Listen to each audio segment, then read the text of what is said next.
Hi guys, I'm back with another video for you. Not going to be performing any magic yet. I don't think I'm quite at that level. I'm still learning, magician in training. What I am going to do is hopefully follow the advice given to me by a young magician named Cavan Booth, who shared a video with his tips on starting a YouTube channel. So his main tip was be scripted. I'm not, sorry, ignoring advice already. But I am going to try my best to talk to the camera. In my first video, you probably noticed that I was looking everywhere except the camera. So I'm going to do my best to talk directly to you.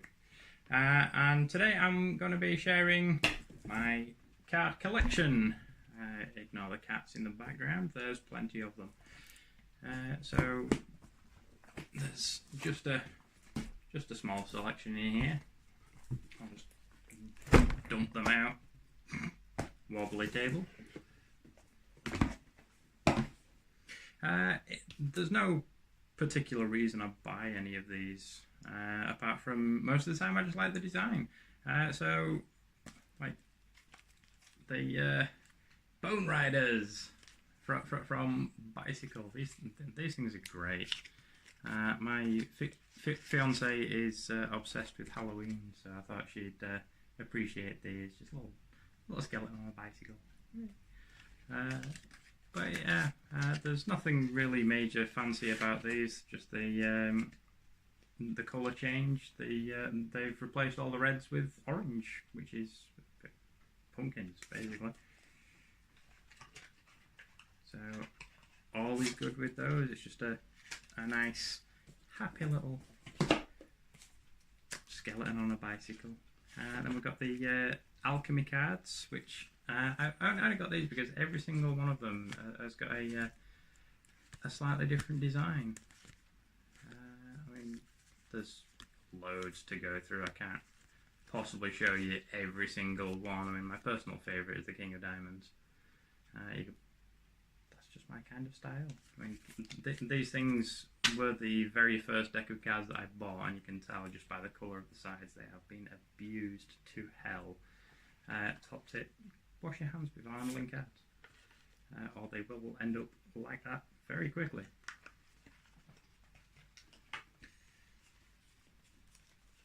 I'm throwing them around instead of putting them back in the box. What can I say? The Regals, these ones are from the Expert Playing Card Company. Nothing particularly fancy about the design. That's just the design on the back of the card. They've changed the pips so they look more like gems. That's a lie. They haven't. I really wish they would have. But we've got all the reds are actually green. The blacks are the same. Pretty standard expert playing card courts. Black and a green joker. I'm throwing them around again. These I originally did want these in purple as well. Me and my fiance, we've got an obsession with the colour combination of green and purple. I don't know why, it just works.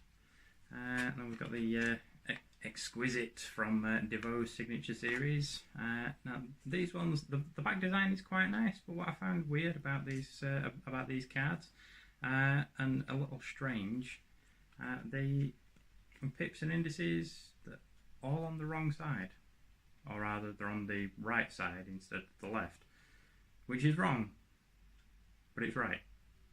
And also the strange thing is the court cards, they're all the same for the suits.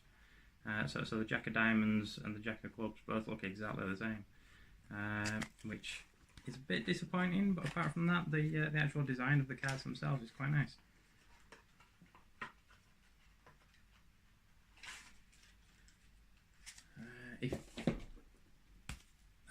The Ogma, again, these were some of the very first cards that I ever bought, so they've been abused as well. These ones, really bad for the eyes. The pips are all custom, and the think these cards were actually designed for isolation cardistry, purely because of the back design. I mean, can you imagine doing isolations with something like that? It's just going to send you dizzy in an instant. But yeah, I buy weird cards. I have no idea why. Right. Swiftly on to the next one. We have the Carnival Extreme from Big Blind Media. I've had these ones a little while, but barely ever used them. They do have quite a nice design to them. They're all basically just X-rays. Every single one's slightly different. No two are the same. The back design is quite strange on that one as well. Again, I just buy a lot of these cards because of the design rather than any actual major function. I mean, in terms of design and function, I've got the Mirage. I think this is V3 Eclipse, designed by Patrick Kuhn. I really despise the box for these cards. It's been folded weird.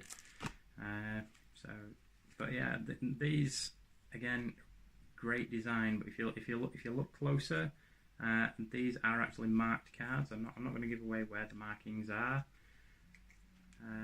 but it is a fully marked deck, and I believe this particular deck comes pre-stacked in mnemonica. So if you know what you're doing, you can pretty much perform tricks with that one straight out of the box.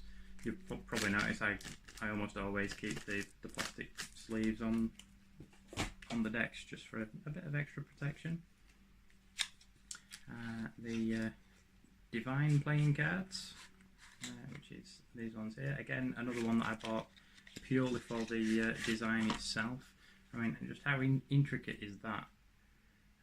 And the actual design itself on each card is great. The amount of detail that's gone into that, it must have taken a really long time. I even forget how much half of these were, because at the time I was just buying cards for the sake of buying cards. Just sort of give myself a monthly allowance and spend it all on cards. These ones by far my favourite in terms of design. I mean,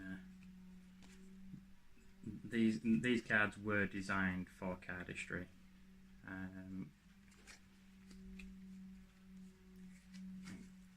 My fans are terrible, so excuse the mess, but that just looks really nice. And if you, I can't fan the other way. Yeah, if you fan the other way, you've got a completely different design. So they're just designed for fan-based cardistry. Love those ones. They are available in green or purple as well, but I refuse to pay the prices that they're asking for it. The last time I saw the green version, which is the XCM Viper, I think they were about 80 quid, which for a pack of cards, I'm not that serious a collector. The Earth Tone 9 from Big Blind Media, these have to be, for some unknown reason, my personal favourite deck of cards, purely because of the design. That is just so me on a personality level. I mean, there's nothing spectacular about the cards. All they're pretty standard. Or the aces are all large aces. Search through where's the rest of them? You've got the jokers there, which they're quite nice on those. Yeah, you've got the aces. They're all large aces. They just stand out and they're a bit weird. But and also, if you purchase this particular deck, there is a free download of an album by the band Earth Tone 9. So not only do you get a pack of cards, you get some rock music as well. It's not that great, to be honest, but it's free, can't complain. Vanity decks, literally just the Anne Stokes ones. These are the steampunk ones, I think. Yeah, the steampunk ones. They're not great, and it's the court cards have got different designs to them, but the different colours on the around the borders of the deck, it sort of gives away at least which suit of card you've got in your hand. So the next to useless for games. It's mostly just purely for collection. So you can see straight away exactly which suit each card is just by looking at the card. All you have to do is pay attention. So okay for a collection, not so great for actual usage. Another one from Anne Stokes, which is just all of her artwork. I mean, if you don't know who Anne Stokes is, she's a Gothic artist. She does all sorts of weird and wonderful things. Again, every single one of these cards is completely different. I don't think I have a particular favourite of these. It's mostly dragons. I mean, yeah, I suppose that one's quite nice.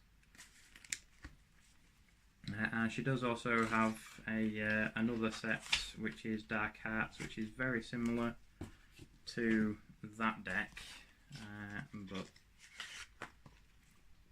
everything's just a little darker, that's all. There's just a slightly different colour into them. There's no real difference. I think there's only about 4 different designs. I'm dropping the box. So again, purely for collection, purely for collectors on that one.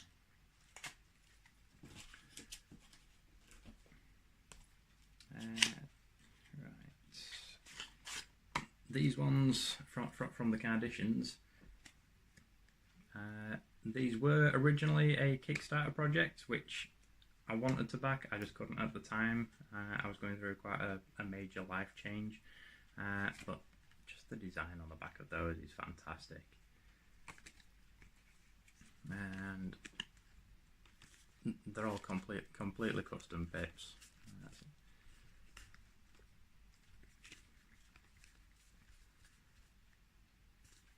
You can tell I'm not used to doing this, but yeah, just the design of every single one of these. That one's upside down. That would help.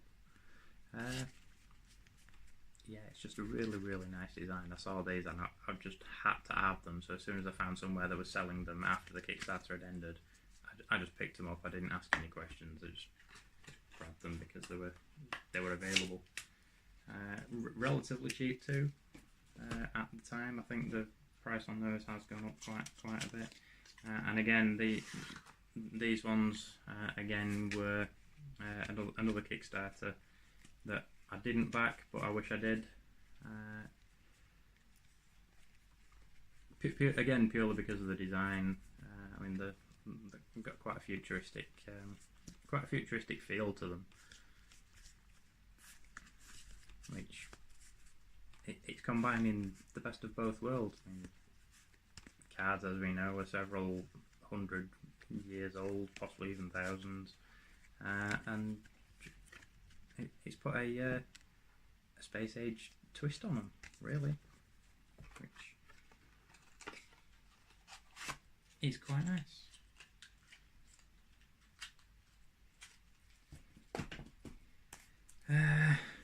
Standard bikes, don't need to go through those. If you've never seen a standard deck of bicycle cards, there you go. And another one from Big Blind Media that I just got because of the rather weird design that, again, I find is quite trippy. If you look carefully, it is a one-way design, so you can do simple effects with that. You can just sort of locate the card purely because it's the wrong way around. But you have to look quite carefully on those. The front of the cards, they've got the swirly design on them as well. Apart from that, nothing too special. It's a borderless design, so it's great for just about everything really. Copag 310s. What collection is complete without a pack of Copag 310s? These cards quite literally changed the face of playing cards. The feel, the finish, the handling, all absolutely amazing. I mean, the design, nothing special. They're all just industry standard, but just the way they handle, the way they feel, and just this one deck of cards has converted a lot of companies that usually print with USPCC to print with Cartamundi instead, purely because of that one deck of cards. Just bear with me one moment. Here's a top tip: don't use your phone as your camera. If you get a phone call, you're just going to end up being interrupted like I was. So I was about to move on to the Cardnomicon from Bicycle, which these are Lovecraft inspired playing cards, which I just had to have these. I'm a big fan of the of Lovecraft and Cthulhu, or however it's pronounced, however you want to pronounce it. It's just a great thing. So all the different suits are represented by the different characters of the Lovecraft stories, and they just all look fantastic. And now for the obligatory Dan M.I.T collection. So first off, we have the Sleepers, which is actually signed by G. Clark, one of the old illusionist guys. I don't know if he's still with the Illusionist. I'm not sure. But yeah, these are a bit plain and simple with the design, but that is what Madison is well known for. He does really simplistic stuff. The back design itself, just eyes.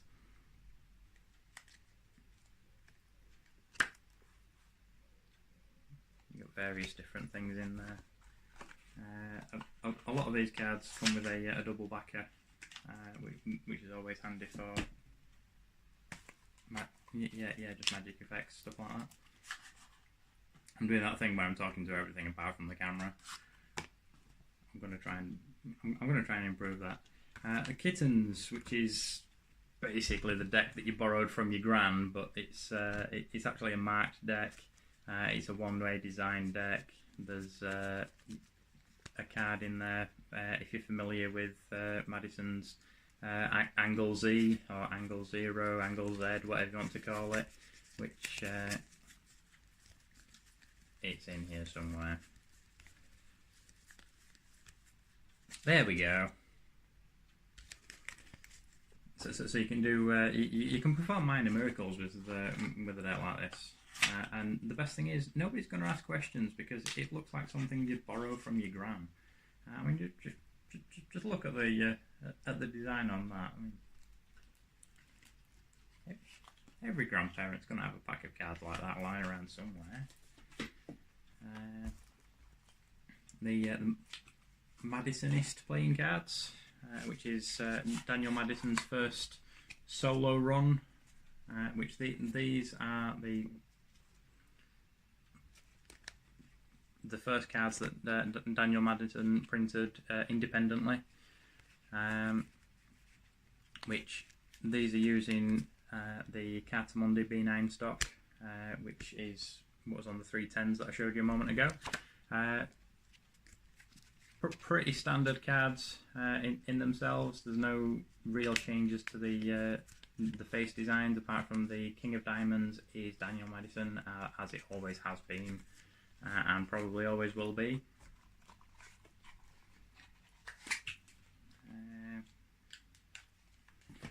Next on the Dynamadis, we've got the rounders, which again he's known for his really simplistic designs.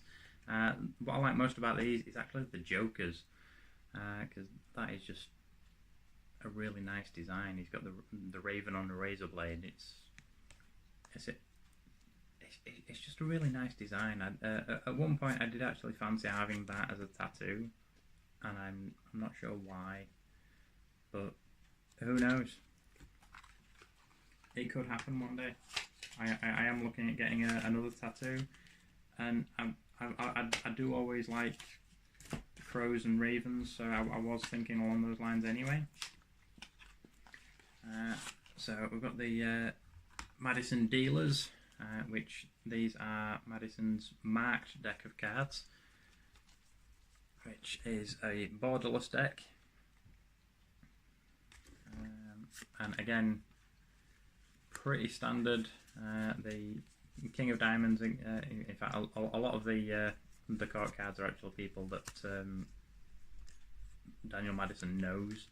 I'm not sure who half of these people are, and I really should research this, but I'm lazy, I can't be bothered. But yeah, these cards use a marking system, so once you know the system, you'll be able to see at a brief glance what cards they are. Personally, I find the marks a little bit too small for me, but I haven't worked with them enough to really get to grips with it properly. And finally, possibly the greatest piece of artwork I've seen in a playing card is the Hellions. This is one of a 4-part set, which I do intend on getting the other 3 at some point, but I just haven't had the time to really look around for them. Everything on these cards is literally just black and red. There are no other colours at all. But just the design itself, the use. I think Daniel Madison credits the design itself to Oban Jones. So the work that he's put into that is just absolutely incredible. There's a nice little reveal at the bottom of the tuck case there, just to let you know that he's got a bit of a sense of humour rather than just thinking it's all about death and stuff like that. So that's the Hellions. I don't have many in the other box. You probably noticed I do have 2 boxes. So there's not really much in here apart from a bit of a story, I suppose. When I first started learning Magic, there was a channel called How to Disturb Reality, and the guy on there always used the bicycle Black Scorpion playing cards. I mean, I've had these for years. You can tell they've just been completely abused. Standard bicycle design, but in black and yellow. I've actually got a couple of the jokers and gaff cards from the the spider deck that usually accompanied that one, mixed in with it. I'm not actually sure where I've put the spider deck. I do have it somewhere. I'm not sure where. So I've got things like Sharpies. I've got a tin of Stickum, and the Resurrected playing cards from Peter Turner, which if you're into spiritual stuff, got a Ouija board design. There's more marks on this card than I ever thought would ever be needed. It's got marks to tell you what the card is, marks that tell you what the card isn't, marks that tell you where the card is in the mnemonica stack. It's got so many marks, it's unreal. But if a lot of them are very obvious, so if somebody was to pick up the card and just look at it for more than a second, they probably would notice that, oh, hang about, there's a dot there. So you instantly know what the cards are based on where the dots are, really. Which, same for any marking system. Then I've got the funky ones, so just Transformers, Marvel Heroes, you know, just little fun decks just to pass the time.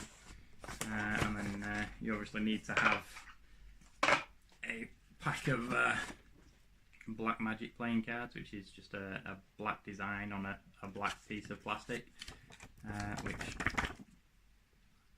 I suppose they're great, but they're not much use if you're in a dimly lit area, because you just won't be able to use them. I mean, you need to be able to see what you're doing, which it was amusing. What more can I say? And finally, just because I'm a nerd, Space Invaders. I love these because these are actually clear cards, but the design is sort of printed on a perforated thing, so you can see straight through them. But as well, you can also see what the card should be. Again, these are plastic cards, and they've all got 8-bit retro Space Invader styles to them, which is always a nice touch when you're a bit of a geek. So that is my card collection. Hopefully, all being well, I should be back with you. I want to say next week, and hopefully by then I will be able to perform at least some magic for you. Thanks for tuning in, and I will see you next time.